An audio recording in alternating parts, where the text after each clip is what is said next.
2 बार आपने जीत हासिल की। 2012 की बात करें, बहुत कम मार्जिन से आप जीते थे।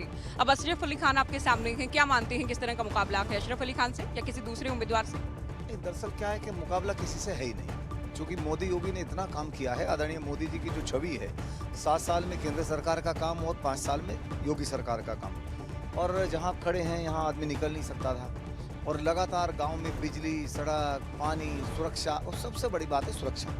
अभी जिस तरह सुरक्षा पे काम हुआ है इस क्षेत्र में, पीएससी कैंप दे दिया कैराना में, एटीएस कमांडो सेंटर दे दिया आपके देवबंद में, और उसके अलावा भी यहाँ बहनों का स्कूल जाना बहुत मुश्किल था। छात्रा स्कूल जाती थी तो भी बोर्ड लगता था कि हम स्कूल जाते हैं तो डर लगता है।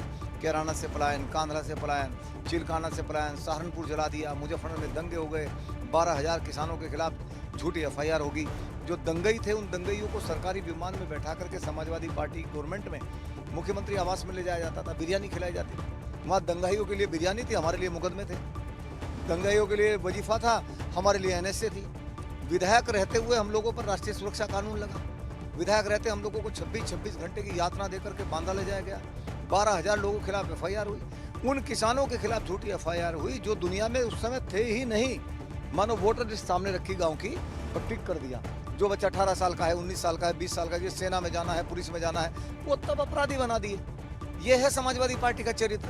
इसलिए हर व्यक्ति जानता है, सबने योगी की सुरक्षा देखी है, सबने योगी मोदी का विकास देखा है, और बच्चा बच्चा इस बात के साथ प्रसन्न भी है और इंतजार देख रहा है कि 10 तारीख कब आए और हम मोदी योगी के लिए पूरी तरह मशीनों को फुल कर दें। मुजफ्फरनगर का आपने जिक्र किया, आप पर भी मामला दर्ज हुआ। आप उसके बाद विधायक फिर से बने, मंत्री भी बने।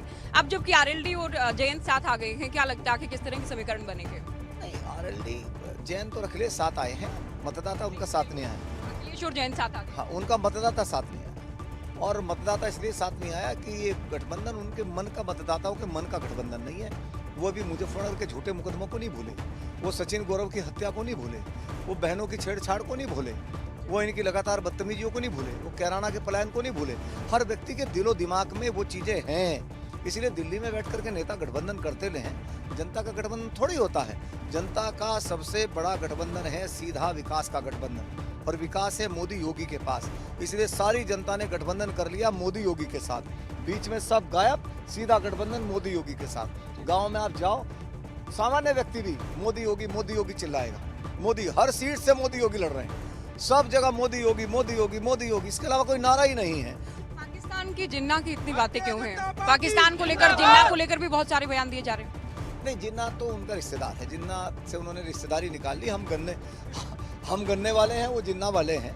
और जब जिन्ना उन्हें याद आया तो वो भूल गए उन लोगों को जो पाकिस्तान से उस समय विभाजन के समय बेचारे अपने परिवार को छोड़ करके भागे, और 400 साल पुरानी हवेलियां लोगों छोड़ करके आए। मेरे कस्बा थाना भवन है, यहाँ बहुत से लोग ऐसे हैं जब उनकी दास्तां सुनते हैं तो आंखों में आंसू आ जाता है। किस तरह अपने बच्चों को छोड़ दिया, बीवी को छोड़ दिया, परिवार को छोड़ दिया, बूढ़े बाप को छोड़ दिया, और जान बचा करके भागे। अनाउंस होता था रेडियो से कि नहीं भाग रहे हो तो अपना सामान छोड़ जाओ, सामान छोड़ दिया। कुछ लोग कहते हैं नहीं भाग रहे हो तो परिवार छोड़ जाओ।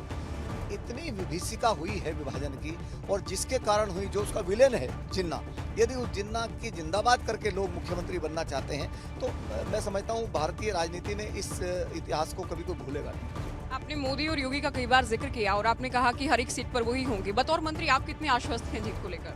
नहीं, मैं भी एक सामान्य कार्यकर्ता हूं, और मैं समझता हूं कि जो मोदी जी योगी जी से प्रेरणा लेके रहता है उसे कोई संकट हो ही नहीं सकता। हमारे आदर्श हैं हमारी भारतीय जनता पार्टी के वरिष्ठ नेतागण, और हम उनकी पद्धति को देख करके, वो 18 घंटे जागते हैं तो हमें भी लगता है हमें 18 नहीं तो 16 घंटे जागना चाहिए, और उन्हीं से प्रभावित होकर के हमने भी यहाँ बहुत काम करने की कोशिश की है। और मैं कह सकता हूँ, चूंकि विधानसभा का आपने विषय छेड़ दिया तो मैं विधानसभा की बात करूंगा। शायद ये भारत की पहली विधानसभा होगी जिसमें 5 सालों में 5 राजकीय इंटर कॉलेज और 3 राजकीय डिग्री कॉलेज हमने बनवाए। यहाँ 2 राजकीय हमने ITI बनवाई हैं। 3000 करोड़ से ज़्यादा का विकास आदरणीय योगी जी के द्वारा इस विधानसभा में किया गया है। कुल मिला के काया पलट है, और कोई गांव ऐसा नहीं होगा मेरी विधानसभा का। अक्सर रहता है मंत्री विधायक बनने के बाद लोगों का आना जाना, थोड़ा बहुत सारे सरकारी काम हो जाते हैं, लेकिन कोई गांव मेरी विधानसभा का ऐसा नहीं होगा जिसमें कम से कम 12 से 25 बार मैं ना गया हूँ। गरीब के चेहरे पर मुस्कुराहट आए, किसान के चेहरे पर हमें कानून लेके आए गन्ने का, वो कानून की चर्चा मैं आपके माध्यम से जरूर करना चाहता हूँ। हमेशा भुगतान की समस्या थी, योगी जी ने 90% खत्म कर दी। 10 मिलें बची थी, 94 मिलें 14 दिन के अंदर भुगतान कर रही हैं। उसके बाद बची 26 मिलें, 26 में से जो बची हुई थी 16, वो 70% कर दिया। अब बची 10, उसमें हमारी भी थी थाना भवन, बजाज ग्रुप है।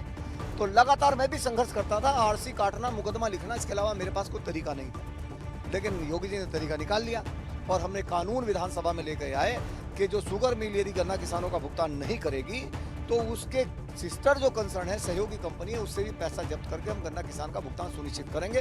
कानून जैसे ही पास हुआ, हमने तुरंत बजाज की जो सिस्टर कंसर्न है बजाज एनर्जी, उससे 1000 करोड़ रुपया जब्त किया और गन्ना किसानों का भुगतान 500 करोड़ कर दिया। 500 करोड़ 1 तारीख में हो जाएगा, 1 पैसा भी बकाया रहने वाला नहीं है। और केवल इस साल नहीं, ये कानून परमानेंट काम करेगा बुलडोजर की तरह से। बहुत शुक्रिया आपका बातचीत के लिए। तो सुरेश राणा को आपने सुना, जीत के लिए आश्वस्त है। इनका कहना है कि हैट्रिक लगाने को तैयार हैं और जीत पक्की है। हालांकि जनता ही तय करेगी कि जीतता कौन है।